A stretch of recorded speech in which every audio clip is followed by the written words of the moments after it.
నమస్కారం ఘంటారావానికి స్వాగతం ముందుగా ప్రధానాంశాలు ఉత్తరప్రదేశ్ రైలు ప్రమాదంలో 91కి పెరిగిన మృతులు సహాయ చర్యలను ముమ్మరం చేసిన ఎన్డీఆర్ఎఫ్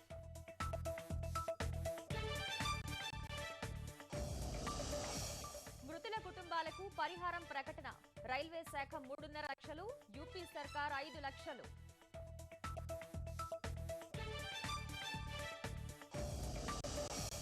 ఘటనపై ఆరా తీసిన ప్రధాని మోదీ ప్రగాఢ సానుభూతి తెలిపిన రాజ్నాథ్ సింగ్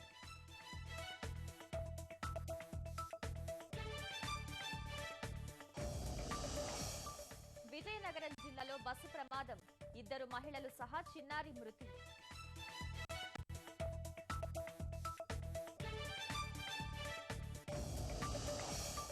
విశాఖ మన్యంలో పెరుగుతోన్న చలి తీవ్రత ఏజెన్సీ కప్పేసిన పొగమంచు